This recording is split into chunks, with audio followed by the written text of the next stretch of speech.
third-party candidates pose new threat to Biden's reelection bid.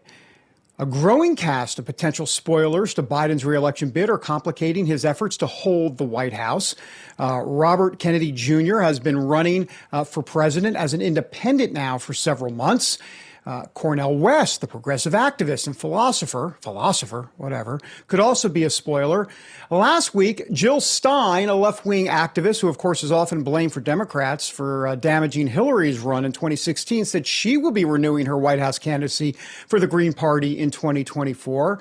And now jumping into the fray could be Joe Manchin, the centrist Democratic senator from West Virginia.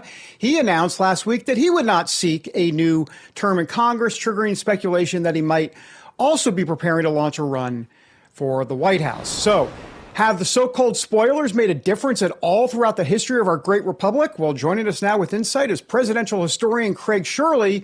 He is author of the soon-to-be-released book, The Search for Reagan, The Appealing Intellectual Conservatism of Ronald Reagan.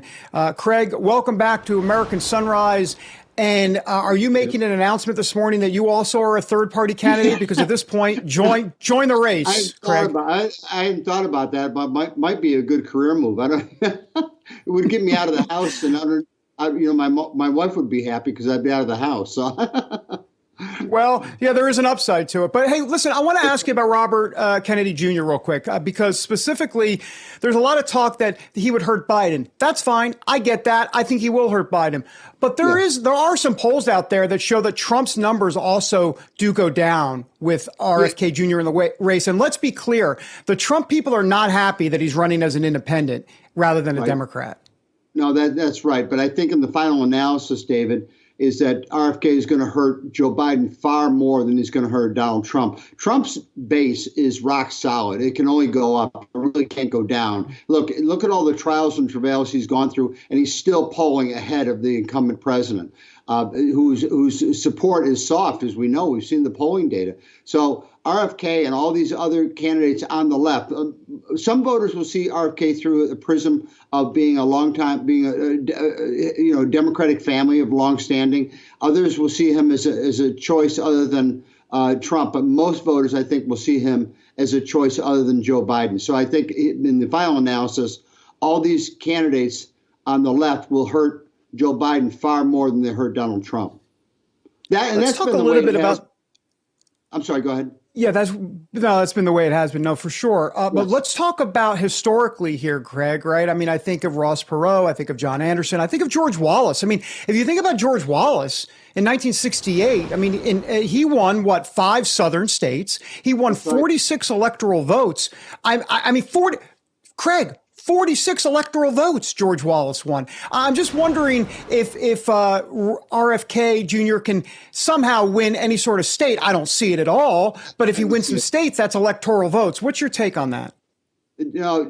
George Wallace, again, it was my earlier point, I think, David, is that people saw him through two prisms.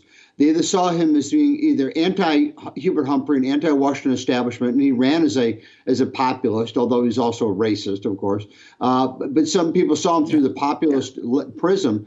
Others saw him as being a Democrat. So he took more votes probably away from Hubert Humphrey in 1968 than he did from Richard Nixon, and that's the way it usually goes with these challenges. They take at least proportionally away from both candidates. John Anderson in 1980 took proportionally away from Carter and Reagan because people saw him through two different prisms. Some voters saw him as a Republican. Other voters saw him as a liberal. Same thing with Ross Perot in 1992. Some voters saw him as anti-establishment.